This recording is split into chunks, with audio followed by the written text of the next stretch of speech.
Hello everybody and welcome back to the Chassis Variant Series, myself, Critical Rocket, and here we are with the Executioner, the first of the Executioners, the F model.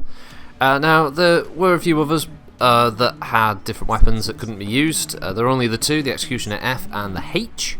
The F is I bent the rules for this one. It's normally supposed to be equipped with a supercharger, which is a later piece of technology that was introduced to basically boost MASC even further than it normally goes. So normally MASC will push an Executioner to about 86 kph for a very brief amount of time. With the supercharger equipped, it can run over 100 kph, which means it's a 95 tonner that can run as fast as a light mech for brief periods of time. And if you can hear a cat in the background, it's because her clocks went back and now she thinks it's food time, so she's getting a bit highly strung. Anyway, the reason this has so few weaponry, I imagine, is because of the supercharger. It has an ERPPC and two large pulse lasers. But if you've played the Executioners before, you already know some of them, especially the Prime version, is already fairly Spartan in its weapon set. It's always been a assault mech for the clans that emphasises a different style of combat. Whereas you have the things like the Direwolf and the Matakari and stuff that are built around just being tanky and brutal. The Gargoyle and the Executioner were originally brought into, obviously, Battletech to emphasise some of the more advanced technology, the fact that the clans could build faster assault mechs that still had fairly decent weaponry. And the Executioner was the second one alongside the Gargoyle for that. Not visually that great looking, but they did the job. I actually quite like this version as well. It's incredibly heat efficient, despite the fact that all of its weaponry is quite high heat. It doesn't fire fast enough really to overheat you. Yes, eventual constant overheating and firing in a straight up fight will eventually make you hit that red line, but you're going to be doing pretty good damage. Obviously with skills on as well, your weapons will recharge a bit faster, especially with the velocity ones will help with the PPC when it bothers to register as a hit. Obviously the Executioners are great because they have jump jets equipped as well as their MASC, so they're still fairly manoeuvrable for 95 tons, and there's a basis for customization for someone who wants to play an assault mech that's a little bit faster. The Executioner is a really good choice.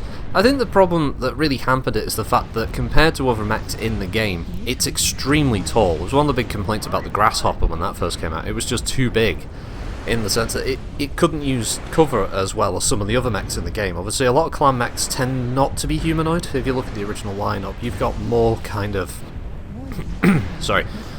chicken leg designs than you have sort of humanoid designs. And this gave a lot of clan mechs a fairly low profile on the battlefield. It did help quite a lot, both in, I guess, in fiction, but also in the MechWarrior series in general.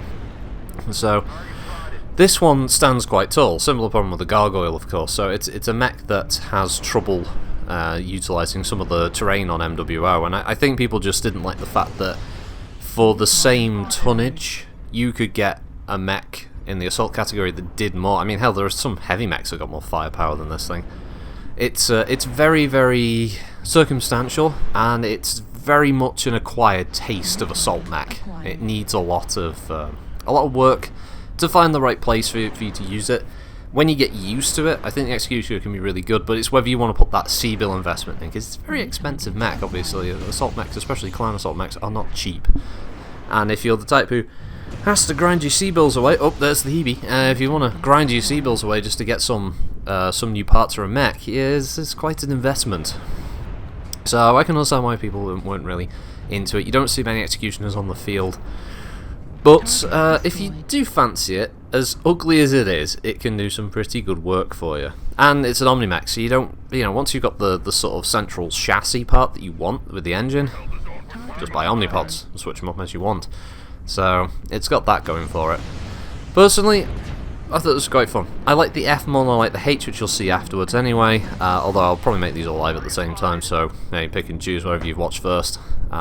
This was the shorter of the two. The H version, H match record scored a bit longer, but yeah, it's a fun mech. It's like the MASC does help, although it didn't help me get over that hill there. Just got stuck. I had to use the jump jets. But hey, the jump jets helped me get over that ridge, which most assault mechs wouldn't be able to do. So that was useful. Also, I was extremely proud of my snapshot at the end of this round. I really was. You'll see that. But yeah, there's not much else really. That's pretty much it for 95 tons. I couldn't get any others. the Warhawks and Marauder 2Cs couldn't do anything with them, unfortunately, and I was very lucky to get that one Supernova build. I was going to say Snoopanova. Snoopanova? Would you like to play the Snoopanova? That sounds like some kind of weird, stereotypical Scandinavian Supernova, doesn't it? Yeah, the Snoopanova. Here we go, here we go. And boom! Ah, when ERPPCs work. Anyway, thanks for watching, everybody. Hope you have a good week, and I will see you next time. Have a good one. Bye, bye, bye. And to you specifically, yes you. Bye, bye, bye, bye, bye, bye.